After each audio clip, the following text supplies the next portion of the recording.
अब आगे बढ़ते और बात कर लेते हैं बीजेपी के डबल अटैक की। असम के मुख्यमंत्री हिमंता बिस्वा शर्मा के बाद बीजेपी के सांसद निशिकांत दुबे ने एक बार फिर से राहुल गांधी और कांग्रेस पार्टी पर हमला बोल दिया।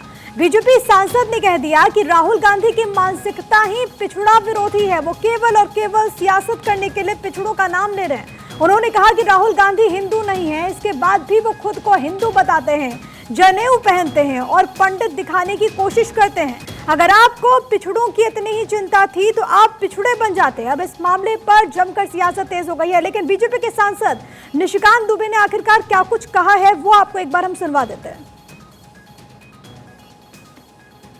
पिछड़ा पॉलिटिक्स जो करना चाहते हैं तो राहुल गांधी तो हिंदू नहीं है, क्योंकि उनके दादाजी यदि हिंदू नहीं थे तो हिंदू, लेकिन वो फिर भी जो है अपने आप को यदि हिंदू साबित करना चाहते हैं तो उन्होंने जनेऊ क्यों पहना? वो ब्राह्मण क्यों बनने की कोशिश कर रहे हैं? वो पिछड़े बन जाते। तो जो उनकी मानसिकता है वो पिछड़े विरोधी है। तो ओबीसी वर्ग को लेकर इस वक्त शोर बेहद ज्यादा है। दोनों दल एक दूसरे पर आरोप प्रत्यारोप लगा रहे हैं, लेकिन असल में ओबीसी हितैषी कौन है, आज इसी पर हम चर्चा करेंगे। दो खास मेहमान इस वक्त हमारे साथ मौजूद हैं। अमित तिवारी बीजेपी का पक्ष रखने के लिए हमारे साथ जुड़ गए। रत्नाकर सिंह इस वक्त हमारे साथ मौजूद है, कांग्रेस पार्टी का पक्ष रखेंगे। मैं आप दोनों का बहुत स्वागत करती हूँ। और सबसे पहले अमित जी, मैं आपके पास ही आना चाहूंगी और आप ही से मैं चर्चा की शुरुआत करना चाहूंगी। आप कह रहे हैं कि राहुल गांधी तो पिछड़ा विरोधी है, पिछड़ा वर्ग हितैषी वो नहीं है, वो जो भी काम करते हैं वो पिछड़ा वर्ग के अगेंस्ट करते हैं। क्या आधार है और आखिरकार आपको ऐसा क्यों लगता है, आपकी पार्टी को ऐसा क्यों लगता है?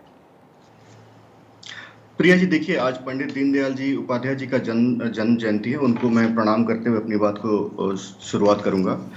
किस तरीके से, देखिए, निशिकांत दुबे जी ने तो एक बात कही कि वो क्यों ब्राह्मण दिखाने की अपने आप को कोशिश करते हैं, लेकिन उन्होंने एक बात और कही थी कि 27 जून 1961 को उस समय के प्रधानमंत्री जवाहरलाल नेहरू जी ने सभी राज्यों को एक पत्र लिखा था और ये कहा था कि ओबीसी आरक्षण नहीं होना चाहिए।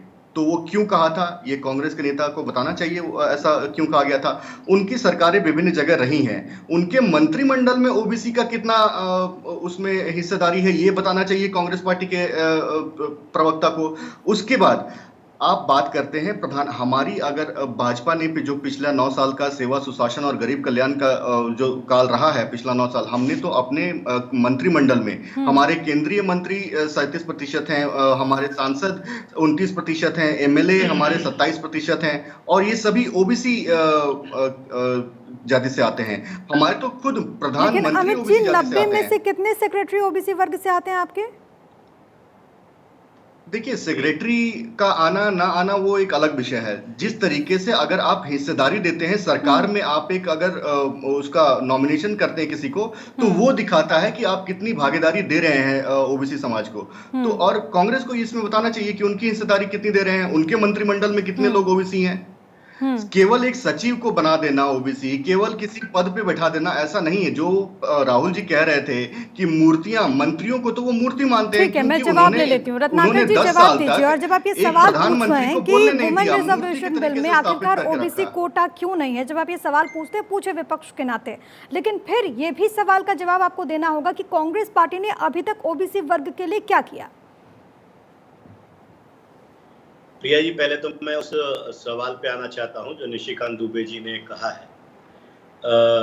देखिए, भारतीय जनता पार्टी जो है ये झूठ की फैक्ट्री है और झूठ बोलना इनकी फितरत में है। जब राष्ट्रीय अध्यक्ष जो है लोकतंत्र के मंदिर में, सदन में ये झूठ बोल सकते हैं कि देश का पहला ओबीसी प्रधानमंत्री नरेंद्र मोदी जी हैं, तो आप समझ सकती हैं कि ये झूठ बोलने में कितने माहिर है। जबकि सच ये है कि इसके पहले भी 2 पूर्व प्रधानमंत्री चौधरी चरण सिंह और एचडी देवगौड़ा जी ओबीसी समाज से बिलोंग करते थे।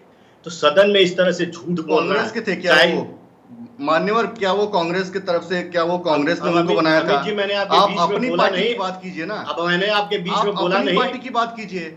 अब मैंने आपके बीच में बोला नहीं। आप प्लीज, मेरा रिक्वेस्ट है कि बीच में बोलिए। आपकी बातों का मैं सम्मान करता हूं, लेकिन अगर मेरे बीच में मैंने शुरुआत किया, अभी आप बीच में बोलिए। ठीक है रत्नाकर जी, आप बोल लीजिए, आप बोल लीजिए। कुछ तो गरिमा रखिए, गरिमा। ठीक है रत्नाकर जी, आप बोलिए। तो देखिए किस तरह से सदन में ये लोग झूठ बोलने का काम करते हैं और देश की जनता को गुमराह करने का काम करते हैं। अगर आज की बात की जाती है तो ये 1947 और 1962 में चले जाते हैं। अभी भाई साहब गिना रहे थे। रत्नाकर हम जी, जो पूछना मेरा चाहते हैं, मैं मूल पूरी कर प्रश्न लूं था बात, प्रिया जी, उसका पूरी जवाब कर लूं दीजिए। बात। मेरा जो मूल प्रश्न प्रश्न- था, सुनिए तो, मैंने आपसे क्या सवाल पूछा? मैंने आपसे पूछा कि आपकी पार्टी ने क्या कुछ किया है ओबीसी वर्ग के लिए। आप कह रहे हैं कि ठीक है, इससे पहले प्रधानमंत्री हुए हैं, आपने कितने प्रधानमंत्री दिए ओबीसी वर्ग के लिए? नहीं, हमने जो किया है ओबीसी के लिए, वो हमने तो किसी चीज का विरोध नहीं किया। जब ओबीसी के लिए आरक्षण आया, जब चीजें हुई, उस समय कांग्रेस पार्टी ने किसी चीज के लिए विरोध नहीं किया है। लेकिन मैं पूछना चाहता हूं भारतीय जनता पार्टी से कि आज जब ओबीसी के कल्याण के लिए, उनके सम्मान के लिए, उनके हक के लिए हम जातीय जनगणना की बात करते हैं, तो भारतीय जनता पार्टी आखिर क्यों इसका विरोध कर रही है? क्या दलितों को, पिछड़ों को उनके संख्या के आधार पे उनको सम्मान नहीं मिलना चाहिए? उनको उनका अधिकार नहीं मिलना चाहिए? तो ये जातीय जनगणना का विरोध करके ये दर्शाते हैं कि असल में ओबीसी का, दलितों का, पिछड़ों का विरोधी कोई है तो वह भारतीय जनता पार्टी है। आपने प्रश्न एक सीधा सा पूछा अमित जी से कि आप बताइए कि देश में सचिवों की बहुत महत्वपूर्ण और महती भूमिका होती है। आप बताइए कि कितने सचिव जो है इन्होंने दिए हैं 90 सचिवों में से, तो ये नहीं बता पाए कि सिर्फ 3 सचिव दिए हैं। तो इनकी मानसिकता कितनी पिछड़ी विरोधी है और दलित विरोधी है। ठीक है, उनकी मानसिकता पिछड़ी विरोधी है, ये आप कह रहे हैं। लेकिन सर ठीक है, एक और सवाल है रत्नाकर जी, फिर मैं आपके पास आ रही हूँ अमित जी, लेकिन रत्नाकर जी आप भी जवाब दीजिए। देश में कई राज्यों में आपकी भी सरकार है, आपकी सरकार में कितने ओबीसी चीफ सेक्रेटरी हैं? जब आप चीफ सेक्रेटरीज की बात कर रहे हैं ना, आप सेक्रेटरीज पे ही आइए, कितने देश के सचिवों का आंकड़ा मेरे पास है, राज्यों के सचिवों का आंकड़ा नहीं है। नहीं सर, ढूंढ लीजिएगा कितने ओबीसी सेक्रेटरी आप भी ढूंढ लीजिएगा। अमित जी जवाब पूछ लीजिए, इनसे पूछ लीजिए अगर बता सकते हैं अमित जी तो। नहीं प्रिया जी, देखिए वो सिर्फ बीजेपी के आंकड़े रखते हैं और देखिए इनको लगता है कि सचिव सरकारें चलाती हैं, लेकिन ऐसा नहीं है। सरकार उस देश की चुनी हुई जनता चलाती है, सचिव नहीं चलाते हैं सरकार। और जैसा आपने 10 साल तक एक मुख्यमंत्री को बोलने नहीं दिया, एक मूर्ति के तरीके से इस्तेमाल किया, वैसे ही इनको लगता है कि जितने भी मंत्री बनते हैं वो मूर्ति के समान होते हैं। दूसरी बात देखिए, प्रधानमंत्री को हमने 10 साल बोलने नहीं दिया। कौन सा मुख्यमंत्री है जिसको बोलने नहीं दिया? बता, नाम तो ले लीजिए। अब मैं उसमें नहीं जाना चाहूंगा। ठीक है, आप मेरी बात पूरी हो जाने दीजिए रत्नाकर जी। ठीक है, आपने बोल लिया। देखिए किस तरीके से हमने विश्वकर्मा योजना लेकर आए, उसमें 18 अगर ओबीसी के लिए काम करने की बात है तो 18 रत्नाकर जी उनको कहने दीजिए ना, अमित जी को कहने दीजिए ना, फिर मैं आपके पास आऊंगी। सार्थक चर्चा करते हैं सर, कि दर्शक भी कुछ समझ सके ना। आप लोग तो दर्शक के लिए जुटे हैं, ओबीसी वर्ग के कौन हितैषी है ये पता चलेगा ना, तो उनको बोलने दीजिए, फिर मैं आपके पास आऊंगी। Amit ji thank you Priya ji.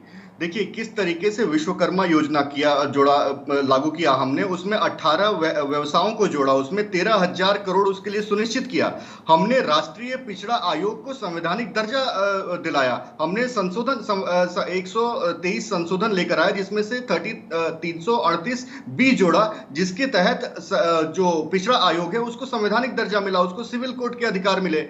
और इन्होंने इतने साल तक सरकार में रहते हुए, इनकी सरकारें विभिन्न जगह रही हैं, इन्होंने कितना इस काम को क्यों नहीं किया? मेरा तो सीधा सवाल यही है। जब हम बात करते हैं जनधन खाते की, जब हम बात करते हैं महिलाओं को शौचालय देने की, तब ये इतने सालों तक ऐसा क्यों नहीं हुआ? सर वक्त की कमी है रत्नाकर जी, जल्दी से 30 सेकंड की बात आप पूरी कीजिए, फिर मैं वाइंड अप करूंगी। रत्नाकर जी 30 सेकंड।